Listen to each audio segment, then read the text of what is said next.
Bismillahirrahmanirrahim. Assalamualaikum warahmatullahi wabarakatuh. Waalaikumsalam warahmatullahi wabarakatuh. Baik teman-teman, kita mulai saja pertemuan pada hari ini. Seperti biasa sebelum mulai dalam belajar, kita berdoa dulu menurut agama dan kepercayaan masing-masing. Semoga Allah berikan kemudahan dan kepahaman ilmu. Berdoa dimulai. Bismillah.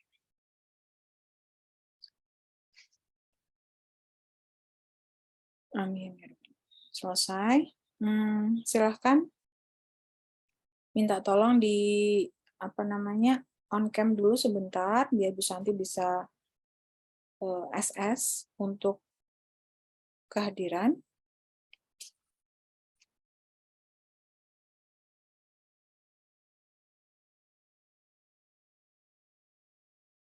Oke, sudah siap. Bu Santi SS ya. 1, 2, 3, 4, 5, sampai 10. Baik, pertemuan hari ini kita belajar tentang apa? Ya, sudah di SS sama Bu Santi. Pertemuan hari ini kita belajar tentang apa, teman-teman?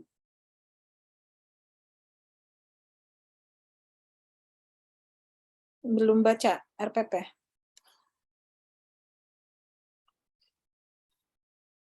Tentang rheumatoid arthritis atau RA ya. Materi sudah Bu Santi share di Skalsa, silakan dipelajari. Kemudian jangan lupa mengisi presensi kehadiran, walaupun sudah mengikuti Zoom.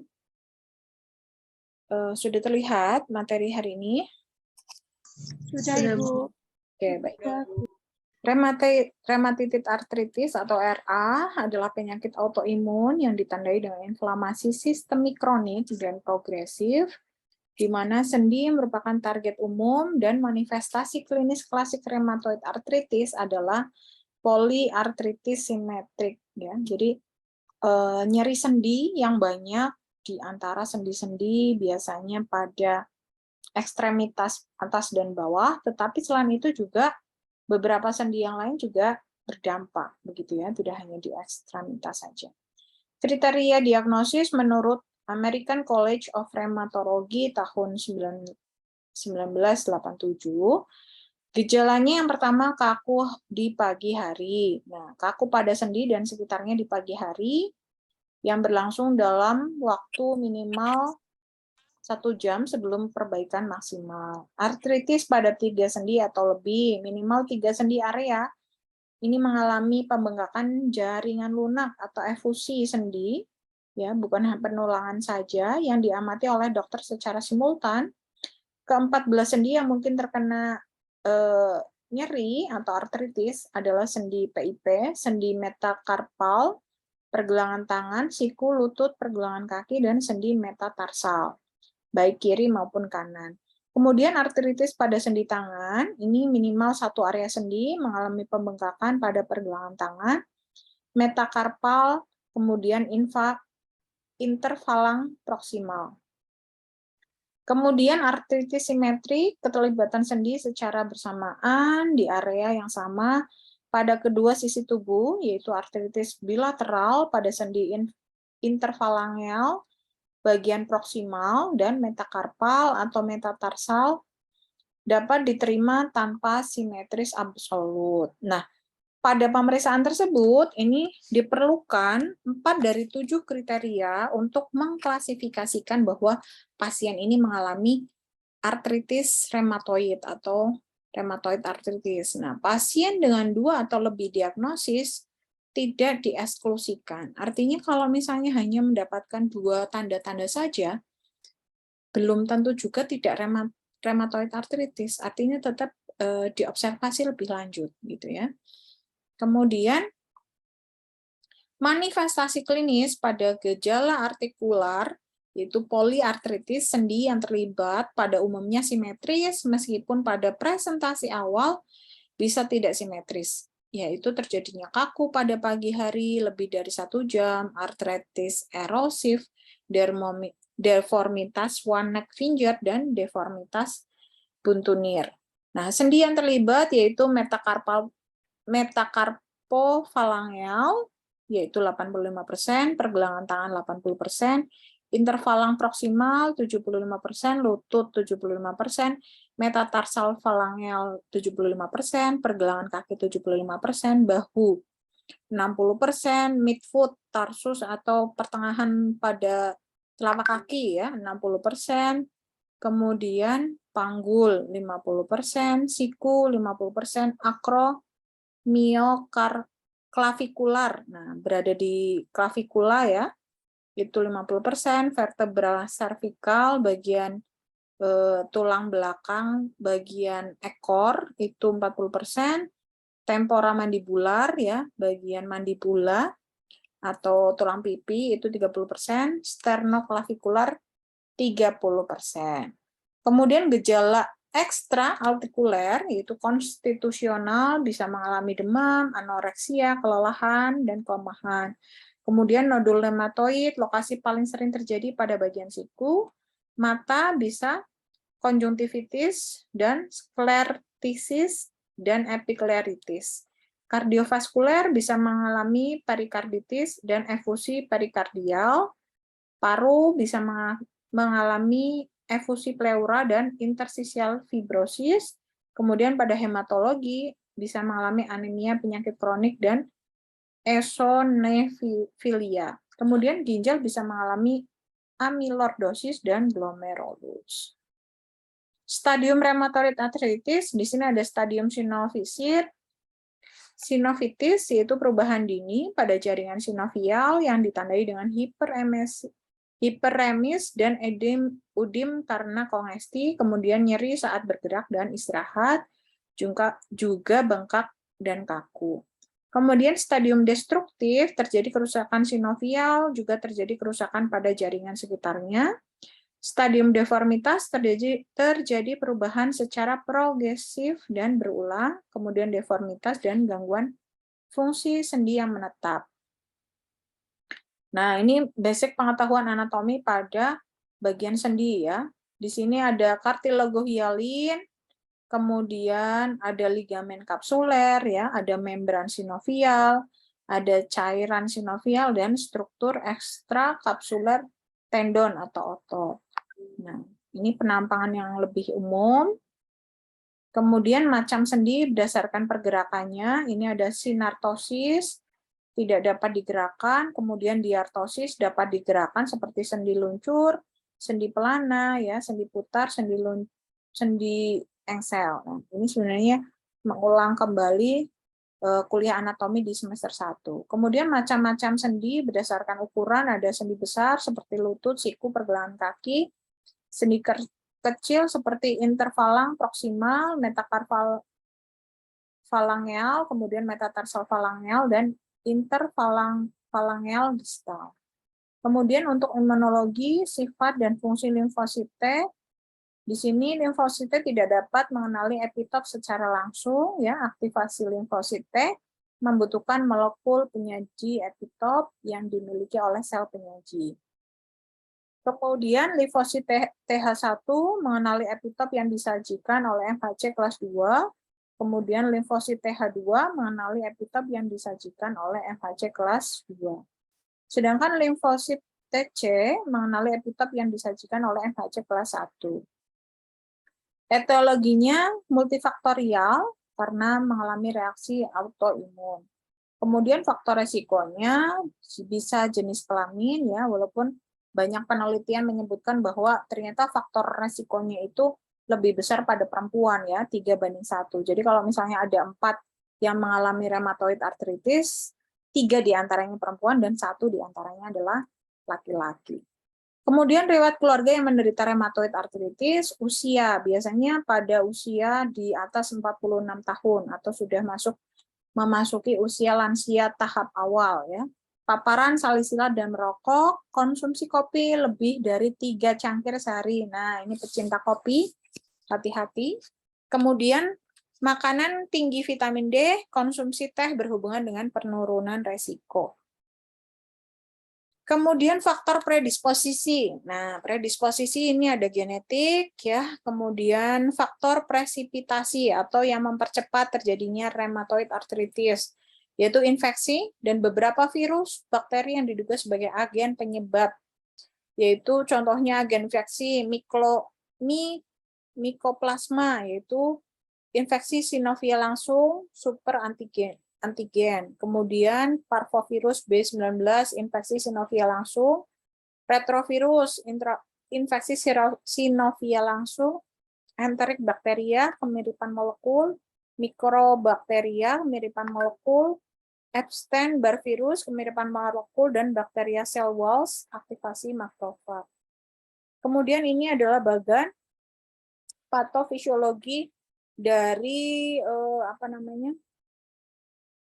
rheumatoid arthritis. Jadi seperti dicontohkan tadi, faktor resikonya bisa faktor genetik, faktor hormon estrogen, kemudian faktor resiko dari usia dan pola hidup, ada faktor infeksi ya. Infeksi ini karena beberapa virus dan mikroorganisme ini ternyata mempengaruhi terbentuknya suatu autoantigen yang ditangkap oleh makrofag, sel dendrit, dan sinovisit atau APC yang mengekspresi determinan HLA dan DR pada permukaan sel sehingga dilekatkan limfosit CD4 ya.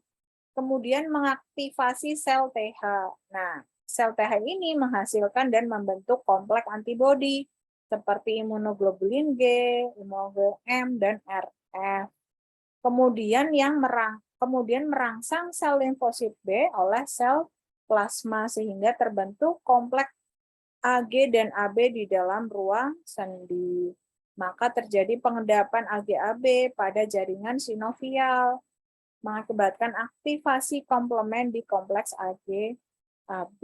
Dan di situ terjadi destruksi rawan sendi dan tulang, sehingga menyebabkan proses inflamasi. Nah, proses inflamasi itu banyak ya, yang diakibatkan karena proses inflamasi. Ada kerusakan struktur dan formasi artikuler sehingga mengakibatkan swan neck finger ya, kemudian manifestasi pada ekstraseluler mengakibatkan adanya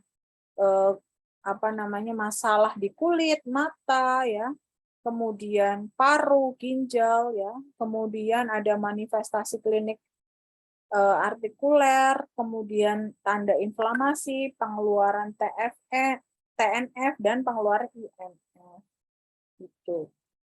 Kemudian pemeriksaan penunjang menurut American College of Rheumatology Subcomite and Rheumatoid Arthritis, mereka merekomendasikan pemeriksaan laboratorium dari darah perifer lengkap menjadi faktor reumatoid laju endap darah atau CRP, dan pemeriksaan fungsi hati dan ginjal juga direkomendasikan karena akan membantu dalam pemilihan terapi, juga foto rongsen dan MRI. Nah, rekomendasi evaluasi RA pada awal pemeriksaan penunjang yang dianjurkan, C-reaktif protein ya meningkat lebih dari 0,7 pikogram, laju endap darah meningkat lebih dari 30 mm per jam, HB dan hematokrit sedikit menurun, jumlah leukosit meningkat, jumlah trombosit biasanya meningkat, fungsi hepar normal atau fosfatase alkali sedikit meningkat, rheumatoid faktor 30% hasil negatif pada stadium awal, dan diharapkan ini kalau misalnya 30% hasilnya itu negatif, maka diulang di 6-18 bulan pertama. Foto rongsen biasanya normal atau osteopenia, kemudian ACPP sensitivitasnya itu meningkat bila dikombinasikan dengan pemeriksaan rheumatoid faktor. Kemudian cairan sinovial yang berada di celah sendi ini sebenarnya sebagai pelumas ya, jumlah leukositnya meningkat dari 5 sampai 50.000 per milimeter kubik, kemudian urinalisis bisa terdapat adanya protein pada urin. Kemudian epidemiologi prevalensi rheumatoid arthritis di Indonesia ini kurang lebih 0,4%, ditemukan pada laki-laki dan perempuan, terutama usia 45 sampai 65 tahun, dengan perbandingan 3:1, dan bisa terjadi pada masa puncak itu 65 sampai 75 tahun. Ini bisa menjadi tema skripsi kalian ya. Karena ini udah semester 7 kan? Kejadian rheumatoid arthritis pada lansia itu. Kemudian penata laksanaannya, tujuan terapi RA mengurangi inflamasi, rasa nyeri, mempertahankan fungsi, melindungi struktur artikulasi, dan mengontrol keterlibatan sistemik. Kemudian pada terapi non farmakologinya bisa istirahat ya, kemudian sprinting dapat berguna dalam mengurangi pergerakan yang tidak diinginkan, olahraga yang bertujuan mempertahankan mobilitas sendi, kemudian bisa memakai beberapa alat bantu gerak, edukasi pada pasien dan keluarga untuk meningkatkan kesadaran akibat potensi dari RA, dan operasi bila dibutuhkan, gitu ya. Nah, kemudian farmakologi bisa menggunakan beberapa obat-obatan dari non-steroid anti-inflammatory drugs atau NSAID, kemudian terapi glukokortikoid, dan agen antisitokin, juga agen biologis lainnya, dan terapi imunosupresif. Nah, ini bisa sebagai pengetahuan karena kita sebagai perawat itu menggunakannya biasanya itu advis dokter ya, kita lebih memberikan asuhan keperawatan mandiri gitu ya. Nah, prognosis di sini sendi yang terkena lebih dari 20%, LID dan CRP yang tinggi walau sudah diterapi, dan manifestasi ekstraartikuler, ditemukan erosi pada radiologi polos dalam kurun waktu 2 tahun sejak onset. Nah, di sini ada pemberian pemberian perawatan pada kasus RA ya. Kita langsung lanjut ke asuhan perawatannya saja ya. Asuhan keperawatan pada RA, langsung ke kasusnya saja. Nah, ini contohnya kasus asuhan keperawatan pada keluarga Tuan N dengan artritis reumatoid di wilayah kerja Puskesmas Basuki Rahmat, Palembang tahun 2015. Nah, ini kita langsung ke kasus di bab 4 ya.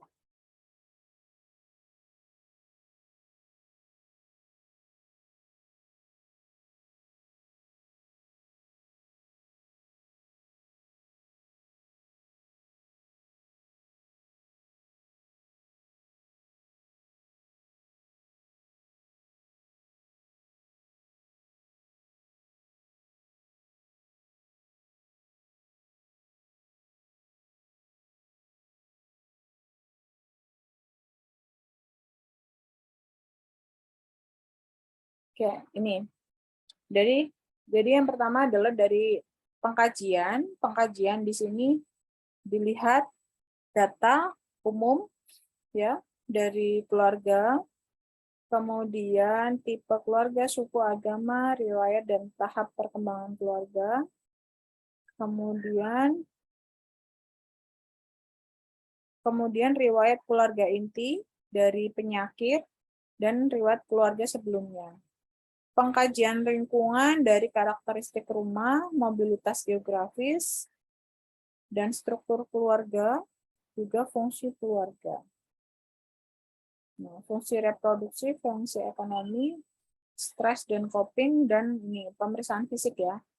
Nah, pada klien dengan artritis reumatoid dapat dikaji mengenai nyeri yang dialami klien, yaitu status kesehatan umum, ini selama setahun yang lalu, status kesehatan umum selama 5 tahun yang lalu, kemudian keluhan utama, jika mengalami nyeri, dilihat nyerinya itu di mana, dikaji dengan PQRST.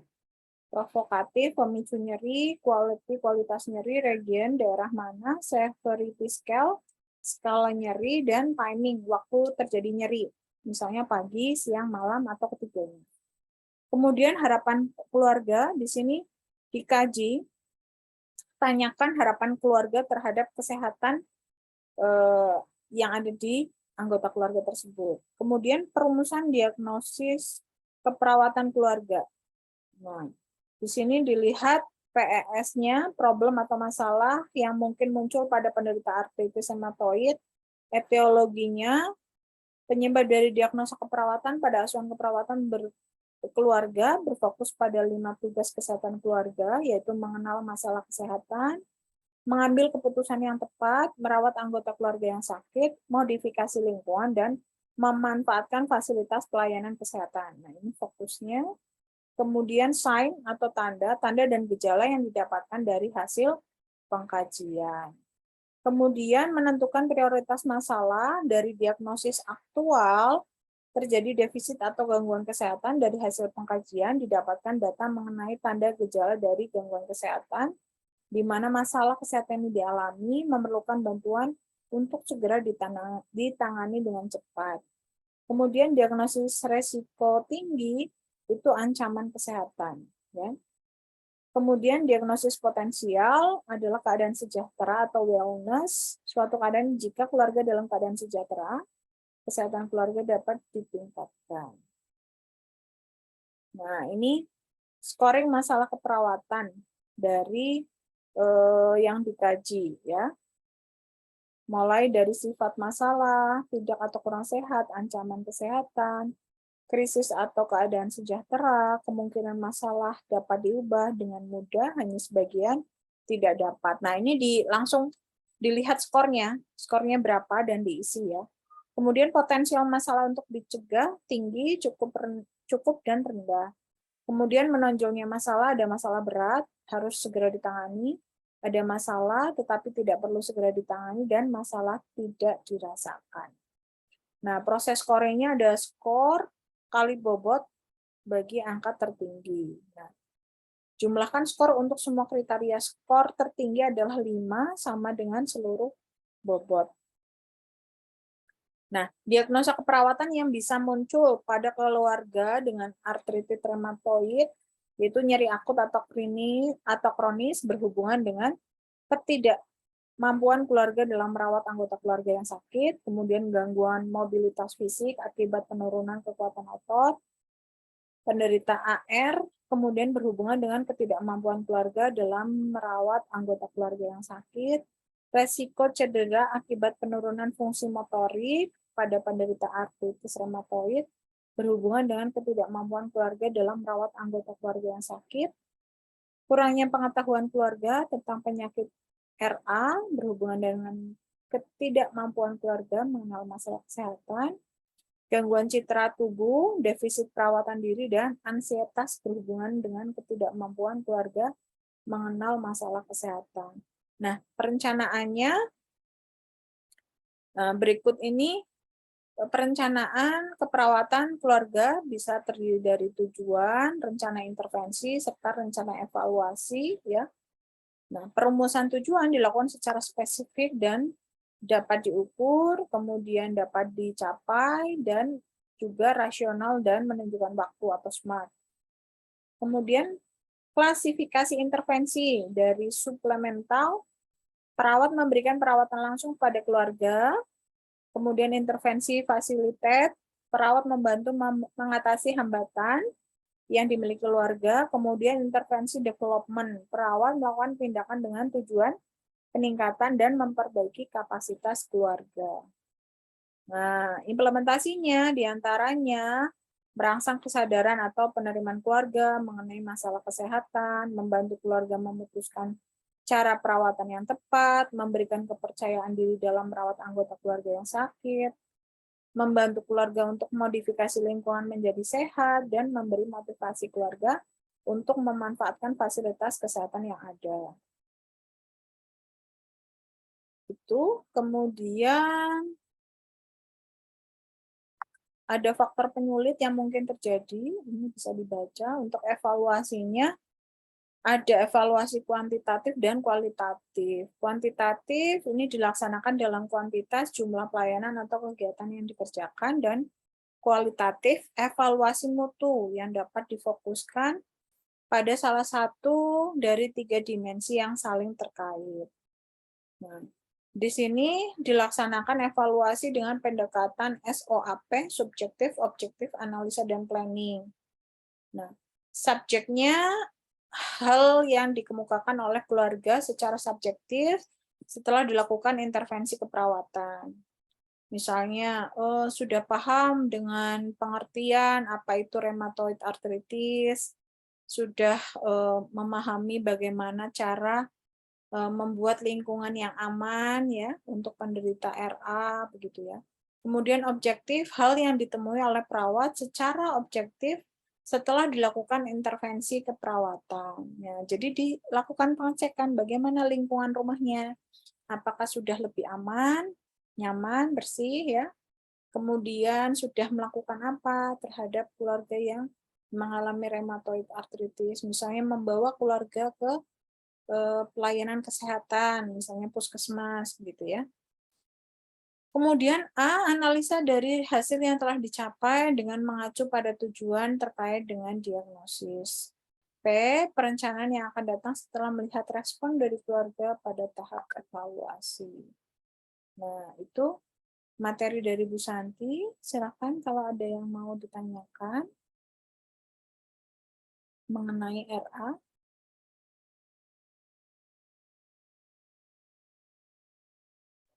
Assalamualaikum Bu, izin bertanya. Silakan Mas Wahyu. Ada yang mau ditanyakan? Itu kan dari cairan sinovial.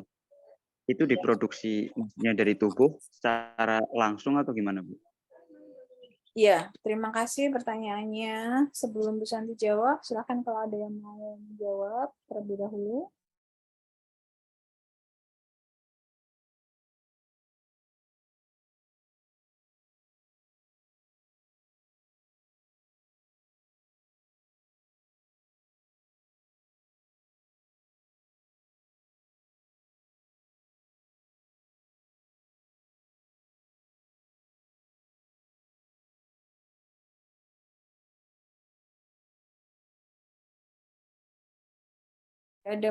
Tidak ada yang menjawab, langsung Bu Santi jawab ya. Jadi kalau cairan sinovial itu kemarin di anatomi fisiologi semester 1 sebenarnya sudah ada ya. Jadi kalau cairan sinovial itu sendiri adalah cairan sendi yang digunakan untuk melumasi sendi pada tubuh sehingga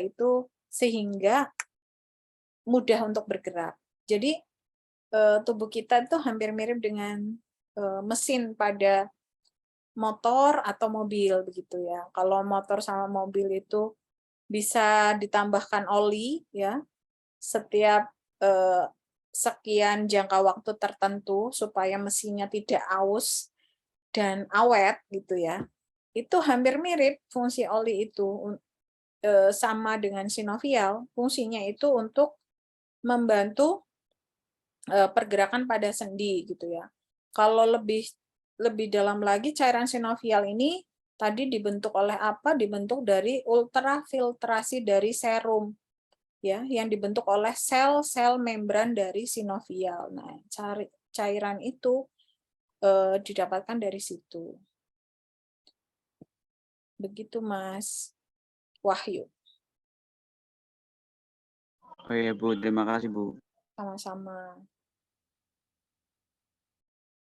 Silakan kalau mau ada yang ditanyakan lagi.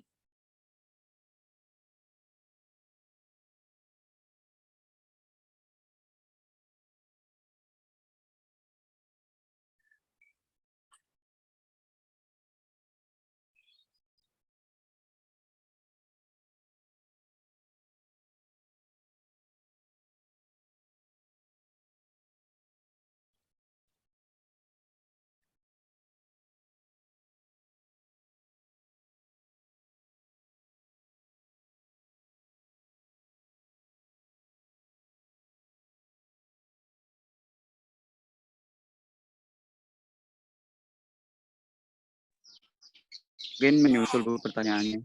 Silakan. Ibu izin bertanya. Siap, silakan. Rheumatoid arthritis ini ada komplikasinya enggak? Dan yang paling bahaya itu apa ya, Bu? Maaf, diulangi lagi, suaranya kurang jelas. Mbak, maaf. Komplikasi dari Ya. rheumatoid arthritis ini yang paling bahaya itu apa ya, Bu? Oke, baik. Terima kasih pertanyaannya. Komplikasi dari RA ya? Iya, betul, Bu. Oke, silakan. Ada yang mau menjawab dulu sebelum Bu Santi jawab?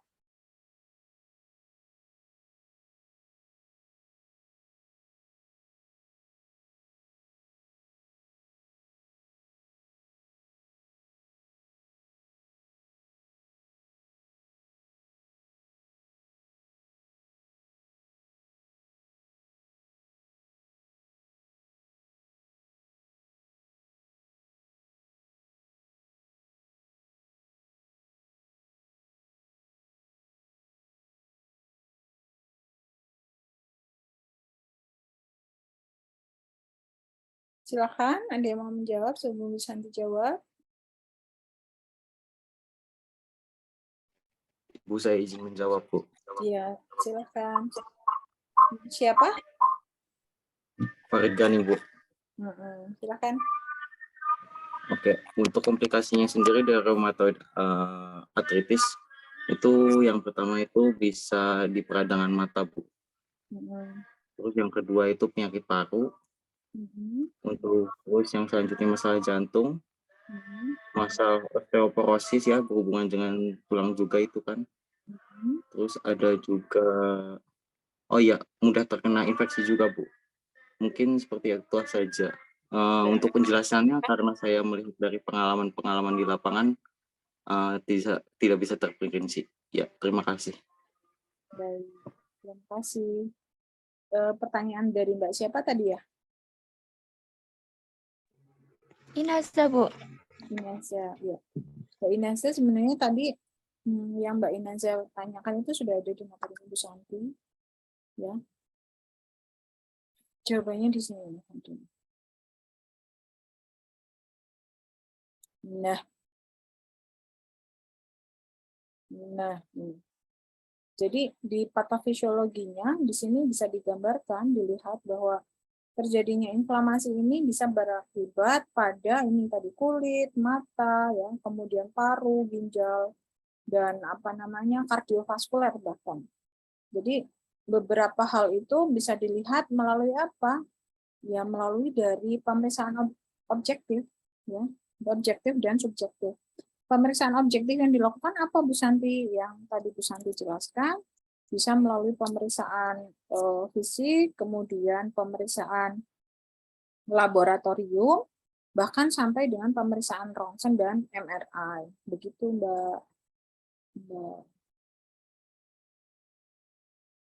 Mbaknya hilang ya? Mbak siapa tadi? Inaza. Iya, Bu, terima kasih. Ya. Iya, sama-sama. Silahkan. Ada lagi yang mau ditanyakan? Ini udah mau ini ya, persiapan Jumatan ya, yang laki-laki ya.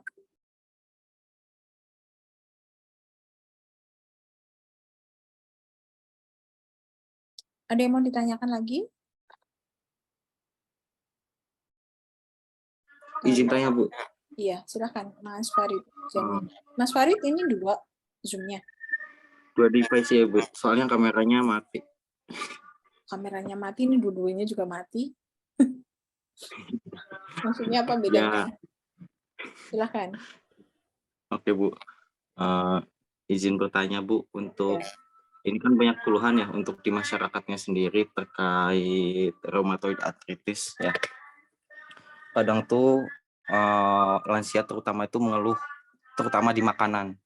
Itu yang paling riskan itu makanan apa yang Ibu? Soalnya kadang ada yang bilang apa ya, makanan yang kayak melinjo itu bisa membuat rheumatoid arthritis ataupun yang makanan yang lainnya kayak daun-daunan seperti itu.